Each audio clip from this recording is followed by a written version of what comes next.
ভোটটা যদি ইলেকশন কমিশনে কেউ দিয়ে দেয় তাহলে আমি মনে করি যে আমার অধিকারটা নিশ্চিত হয় না। রাজধানীর চীন মৈত্রী সম্মেলন কেন্দ্রে এই অনুষ্ঠানের আয়োজন করে ইউএনডিপি। অনুষ্ঠানে উপস্থিত ছিলেন নির্বাচন কমিশনার আবুল ফজল মোহাম্মদ সানাউল্লাহ, কমিশনের সিনিয়র সচিব আক্তার আহমেদ সহ আমন্ত্রিত অতিথিরা। স্বাগত বক্তব্যে ইউএনডিপির আবাসিক প্রতিনিধি স্টিফেন লিলার বলেন, বাংলাদেশে একটি সুন্দর নির্বাচন দেখতে চায় তারা, এজন্য প্রশিক্ষণ ও প্রযুক্তিগত সহায়তা দেবে UNDP. Bangladesh can set a new benchmark for inclusive democracy in the region.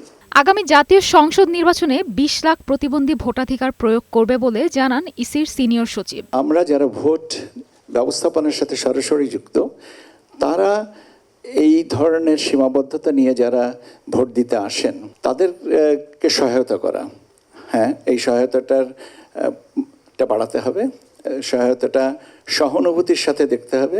নির্বাচন কমিশনার আবুল ফজল মোহাম্মদ সানাউল্লাহ বলেন, প্রবাসী ভোটার এবং জেলখানার কয়েদিদের ভোট দেওয়ার সুযোগ তৈরির বিষয়ে ভাবছে কমিশন। কথা বলেন প্রতিবন্ধীদের ভোটাধিকার প্রয়োগের বিষয় নিয়েও। প্রবাসী বাংলাদেশিদেরকে ভোটে সামিল করা এবং ইনশাআল্লাহ তারা এবার ভোট দিবেন। জেলখানার কয়েদি প্রভিশনে দেওয়া আছে, বাট সাধারণত কখনো ভোট দেন নাই। এবারে we are going to ensure that from our 71 jails the inmates are allowed to vote. আগামী নির্বাচনে সবার ভোটাধিকার নিশ্চিত করাই নির্বাচন কমিশনের লক্ষ্য বলেও জানান সংশ্লিষ্টরা। মেরিন আমিন, বৈশাখী সংবাদ, ঢাকা।